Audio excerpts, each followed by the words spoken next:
The heart of the Buddha's teaching. The three Dharma Seals. The three Dharma Seals, Dharma Mudra, are impermanence, anitya, nonself, anatman, and nirvana. Any teaching that does not bear these three seals cannot be said to be a teaching of the Buddha. The first Dharma seal is impermanence. The Buddha taught that everything is impermanent. Flowers, tables, mountains, political regimes, bodies, feelings, perceptions, mental formations, and consciousness. We cannot find anything that is permanent. Flowers decompose, but knowing this does not prevent us from loving flowers. In fact, we are able to love them more because we know how to treasure them while they are still alive. If we learn to look at a flower in a way that impermanence is revealed to us, when it dies, we will not suffer. Impermanence is more than an idea. It is a practice to help us touch reality. When we study impermanence, we have to ask, is there anything in this teaching that has to do with my daily life, my daily difficulties, my suffering? If we see impermanence as merely a philosophy, it is not the Buddha teaching. Every time we look or listen, the object of our perception can reveal to us the nature of impermanence. We have to nourish our insight into impermanence all day long. When we look deeply into impermanence, we see that things change because causes and conditions change. When we look deeply into non-self, we see that the existence of every single thing is possible only because of the existence of everything else. We see that everything else is the cause and condition for its existence. We see that everything else is in it. From the point of view of time, we say impermanence, and from the point of view of space, we say on-self. Things cannot remain themselves for 2 consecutive moments, therefore, there is nothing that can be called a permanent elf. Before you entered this room, you were different physically and mentally. Looking deeply at impermanence, you see non-self. Looking deeply at non-self, you see impermanence. We cannot say, can accept impermanence, but non-self is too difficult. They are the same. Understanding impermanence can give us confidence, peace, and joy. Impermanence does not necessarily lead to suffering. Without impermanence, life could not be. Without impermanence, your daughter could not grow up into a beautiful young lady. Without impermanence, oppressive political regimes would never change. We think impermanence makes us suffer. The Buddha gave the example of a dog that was hit by a stone and got angry at the stone. It is not impermanence that makes us suffer. What makes us suffer is wanting things to be permanent when they are not. We need to learn to appreciate the value of impermanence. If we are in good health and are aware of impermanence, we will take good care of ourselves. When we know that the person we love is impermanent, we will cherish our beloved all the more. Impermanence teaches us to respect and value every moment and all the precious things around us and inside of us.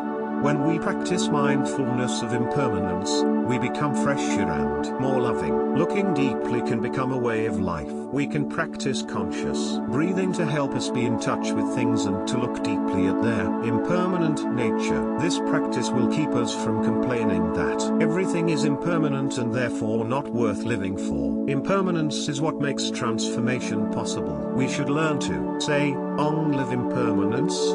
Thanks to impermanence, we can change suffering into joy. If we practice the art of mindful living, when things change, we won't have any regrets. We can smile, because we have done our best to enjoy every moment of our life and to make others happy. When you get into an argument with someone you love, please close your eyes and visualize yourselves 300 years from now. When you open your eyes, you will only want to take each other in your arms and acknowledge how precious each of you is. The teaching of impermanence helps us appreciate fully what is there, without attachment or forgetfulness. We have to nourish our insight into impermanence every day. If we do, we will live more deeply, suffer less, and enjoy life much more. Living deeply, we will touch the foundation of reality, nirvana, the world of no birth and no death. Touching impermanence deeply, we touch the world beyond permanence and impermanence. We touch the ground of being and see that which we have called being and non-being are just notions. Nothing is ever lost. Nothing is ever gained. The second Dharma seal is non-self.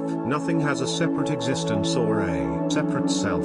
Everything has to interbe with everything else. The first time I tasted peanut butter cookies, I was at Tassajara Zen Mountain Center in California, and I loved them. I learned that to make peanut butter cookies, you mix the ingredients to prepare the batter, and then you put each cookie onto a cookie sheet using a spoon. I imagined that the moment each cookie leaves the bowl of dough and is placed onto the tray, it begins to think of itself as separate. You, the creator of the cookies, know better, and you have a lot of compassion for them. You know that they are originally all one, and that even now, the happiness of each cookie is still the happiness of all the other cookies. But they have developed discriminative perception, vikalpa, and suddenly they set up barriers between themselves. When you put them in the oven, they begin to talk to each other. Get out of my way. I want to be in the middle.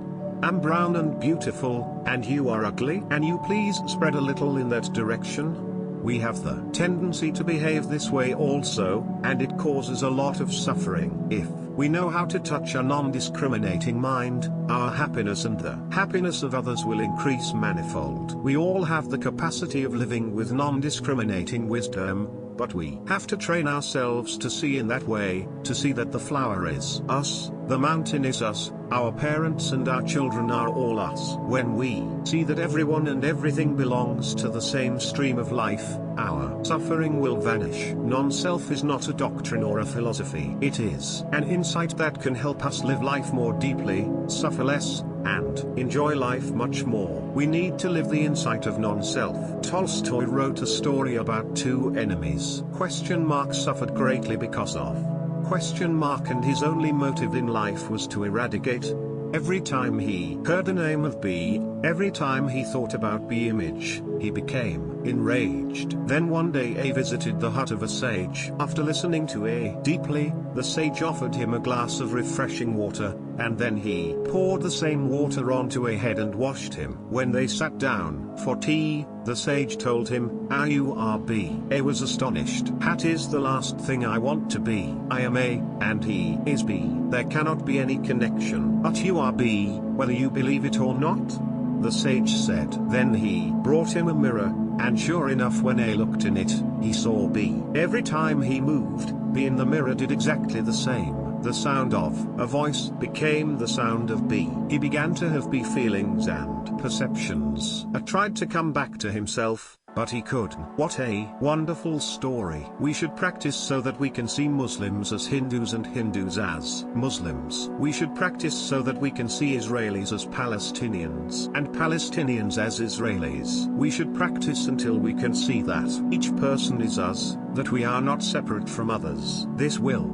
greatly reduce our suffering. We are like the cookies, thinking we are separate and opposing each other, when actually we are all of the same reality. We are what we perceive. This is the teaching of non-self, of interbeing. When Avalokitesvara declared that eyes, ears, nose, tongue, body, and mind are empty, he meant that they cannot be by themselves alone. They have to interbe with everything else. Our eyes would not be possible without non-I elements. That is why he can say that our eyes have no separate existence. We have to see the nature of interbeing to really understand. It takes some training to look at things this way. Non-self means that you are made of elements which are not you. During the past hour, different elements have entered you and other elements have flown out of you. Your happiness, in fact your existence, comes from things that are not you. Your mother is happy because you are happy, and you are happy because she is happy. Happiness is not an individual matter. The daughter should practice in a way that she can understand her mother better and her mother can understand her better. The daughter cannot find happiness by running away from home, because she carries her family in her.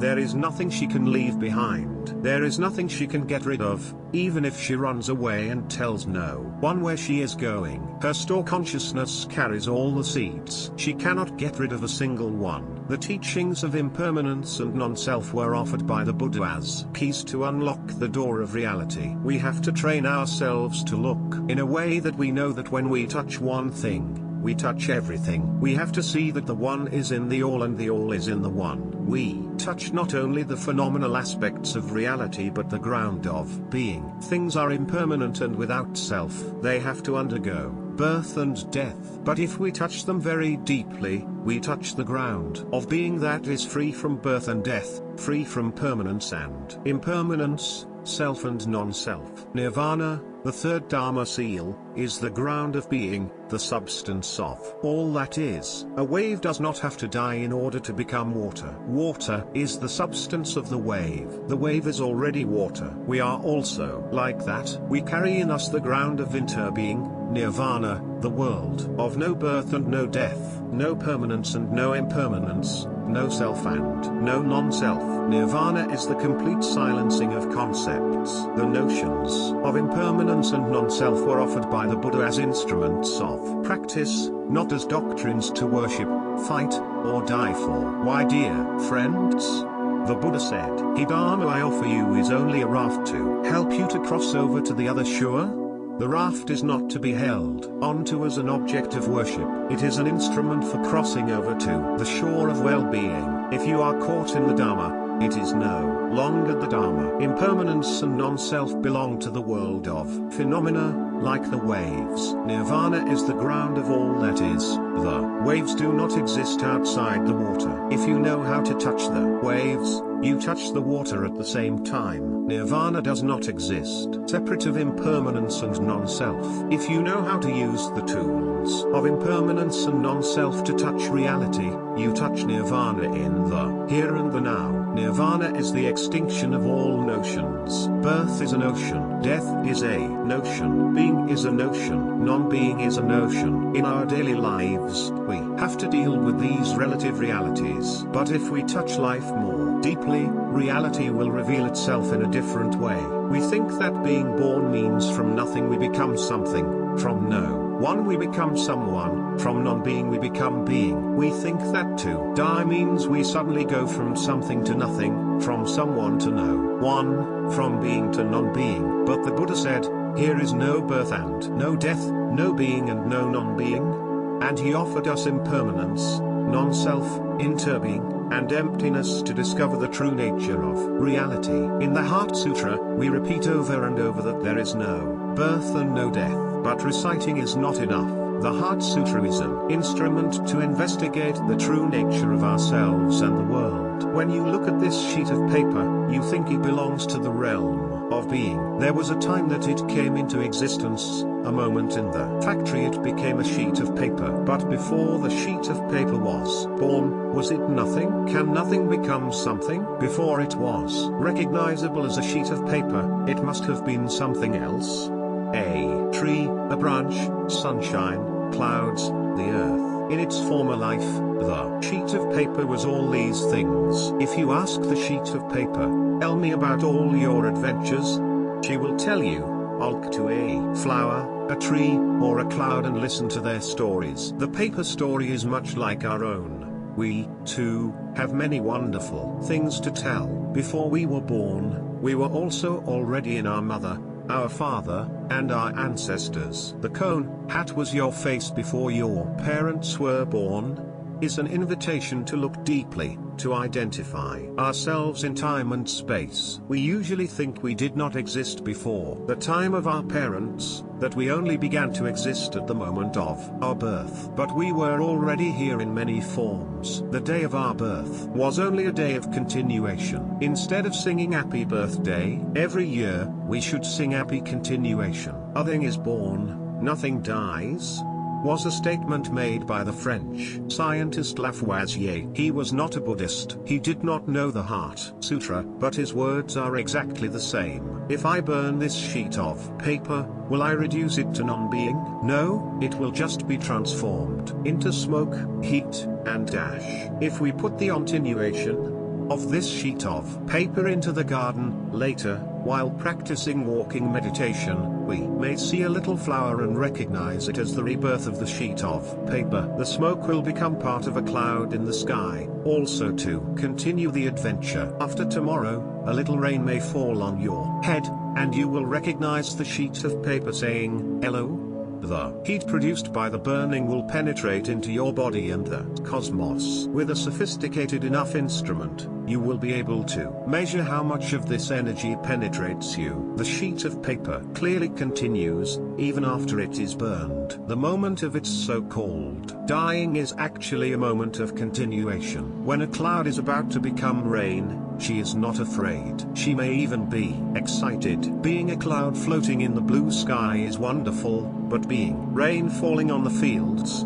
the ocean, or the mountains is also wonderful. As she falls down as rain, the cloud will sing. Looking deeply, we see that birth is just an ocean and death is an ocean. Nothing can be born from nothing. When we touch the sheet of paper deeply, when we touch the cloud deeply, when we touch our grandmother deeply, we touch the nature of no birth and no death, and we are free from sorrow. We already recognize them in many other forms. This is the insight that helped the Buddha become serene, peaceful, and fearless. This teaching of the Buddha can help us touch deeply the nature of our being, the ground of our being, so that we can touch the world of no birth and no death. This is the insight that liberates us from fear and sorrow. Nirvana means extinction, above all the extinction of ideas. The ideas of birth and death, existence and non-existence, coming and going, self and other, one and many. All these ideas cause us to suffer. We are afraid of death because ignorance gives us an illusory idea about what death is. We are disturbed by ideas of existence and non-existence because we have not understood the true nature of impermanence and non-self. We worry about our own future, but we fail to worry about the future of the other because we think that our happiness has nothing to do with the happiness of the other. This idea of self and other gives rise to immeasurable suffering. In order to extinguish these ideas, we have to practice. Nirvana is a fan that helps us extinguish the fire of all our ideas, including ideas of permanence and self. That fan is our practice of looking deeply every day. In Buddhism we talk about the 8 concepts: birth, death, permanence, dissolution, coming, going, one, and many. The practice to end attachment to these 8 ideas is called the 8 No of the middle way. No birth and no death, no permanence and no dissolution, no coming and no going, no one and no many. In the 13th century in Vietnam, someone asked Master Tu Trung a question following a Dharma talk, and he replied, having offered complete release from the 8 concepts. What further explanation could I possibly give? Once these 8 ideas have been destroyed, we touch nirvana. Nirvana is released from the 8 concepts, and also from their opposites: impermanence, non-self, interdependent co-arising, emptiness, and the middle way. If we hold on to the 3 seals as fixed ideas, these ideas also have to be destroyed. The best way to do this is by putting these teachings into practice in our daily lives. Experience always goes beyond ideas. 10th century Vietnamese master Thi told his students, diligent in order to attain the state of no birth and no death. One student asked, "Here can we touch the world of no birth and no death?" And he responded, "I'd here in the world of birth and death.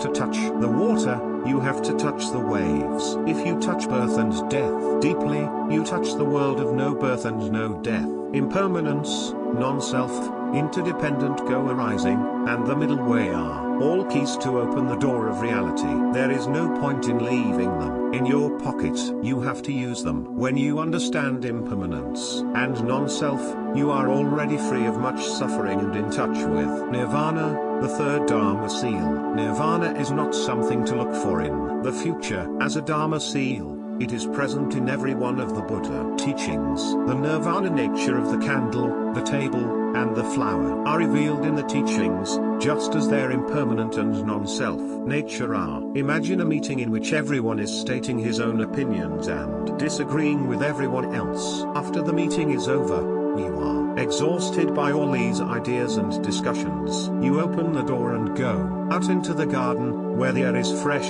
the birds are singing, and the wind is whistling in the trees. Life out here is quite different from the meeting with its words and anger. In the garden, there are still sounds and images, but they are refreshing and healing. Nirvana is not the absence of life. THREE DHARMA Nirvana means nirvana in this very life.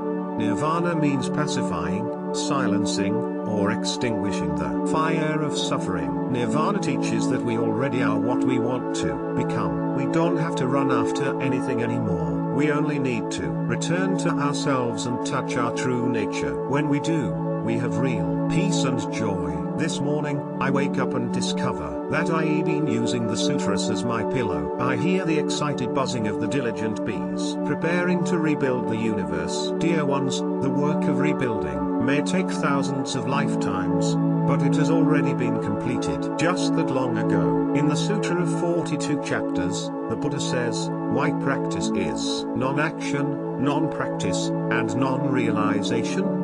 It means that what we seek does not lie outside of ourselves. Any teaching that does not bear the mark of the three Dharma seals, the Four Holy Truths, and the Noble Eightfold Path is not authentically Buddhist. But sometimes only two Dharma seals are taught, suffering and nirvana. Sometimes four Dharma seals are taught, impermanence, non-self, nirvana, and suffering. But suffering is not a basic element of existence. It is a feeling. When we insist on something that is impermanent and without self being permanent and having a self, we suffer. The Buddha taught that when suffering is present, we have to identify it and take the necessary steps to transform it. He did not teach that suffering is always present. In Mahayana Buddhism, there is also the teaching of one Dharma seal, the seal of the true mark. The teachings of 1, 2, and 4 Dharma seals were all introduced after the Buddha passed away.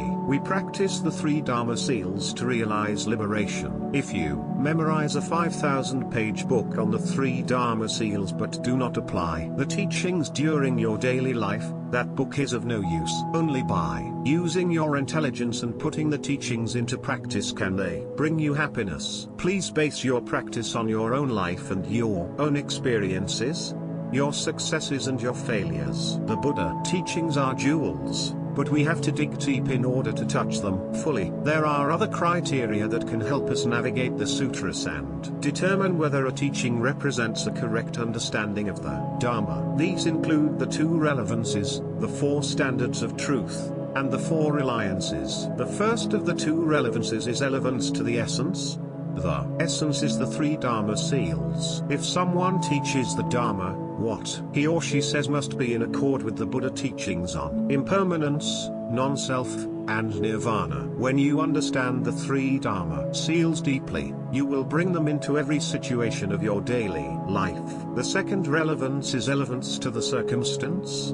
When someone shares the Dharma, what she says must fit the situation and the mentality of those she is addressing so that the teaching is appropriate. If it is not appropriate, it is not the true Dharma, even if it sounds like the Dharma. She mustn't just repeat some words of the Buddha. If she acts like a tape player and just pops in a cassette, that is not speaking in accord with the relevance to the circumstance. She must ask, to whom am I speaking? On what stage is their life set? What are their beliefs, concerns, and aspirations? Looking deeply this way will bring love and compassion into whatever she says. One cannot offer the right medicine without knowing the patient illness. When you are in a Dharma discussion, each word you say should be relevant to the essence and to the circumstance. Please speak in accord with the teachings of impermanence, non-self, and nirvana, and speak directly to those present, taking into account their experience,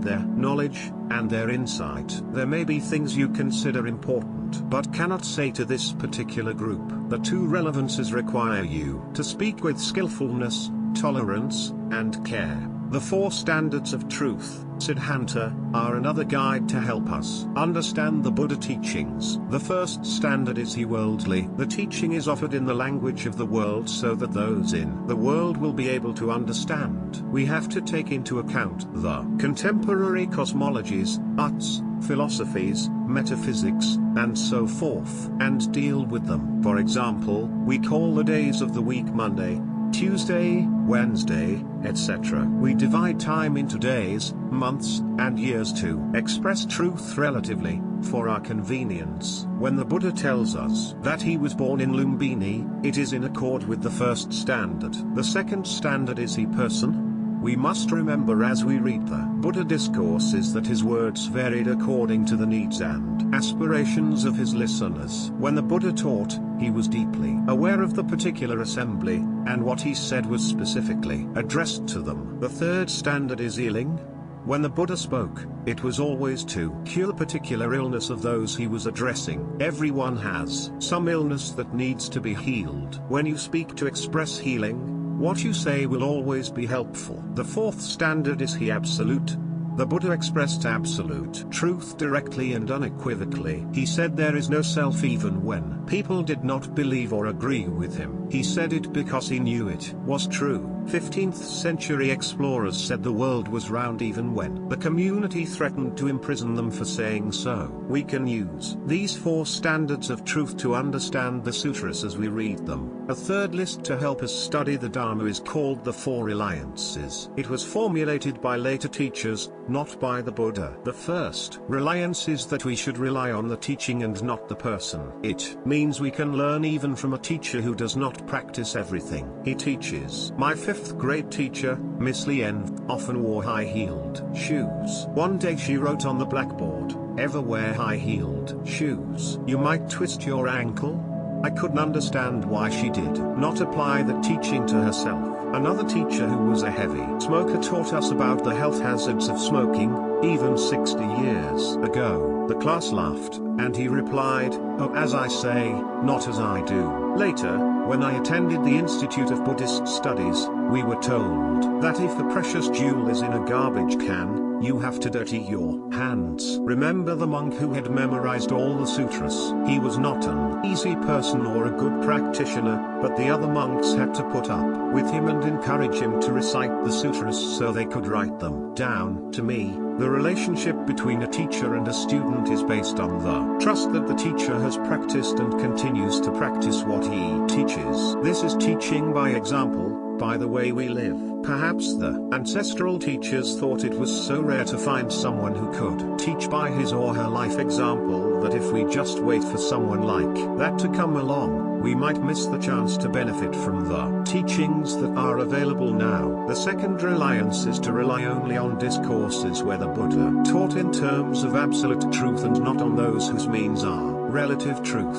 I feel uneasy about this standard also, because it does not show us how discourses that explain by means of absolute truth are related to those that explain by means of relative truth. In fact, sutras that teach absolute truth can be better understood in the light of sutras that teach relative truth. We should not think that discourses about practical matters like the 5 mindfulness trainings are not worthy of our attention and that we only should study the Avatamsaka and Lotus Sutras. We need to know how to go from down-to-earth sutras to less down-to-earth sutras. When we train ourselves in understanding the most basic discourses, we will be able to grasp more easily those that are more esoteric. The third reliance is that we should rely on the meaning and not on the words. When we have an overall view of the way the Buddha teaches and understand the context and circumstances of a particular teaching, we will not extrapolate inappropriately or use the Buddha words out of context. Then, when there is an error due to inaccurate transmission, we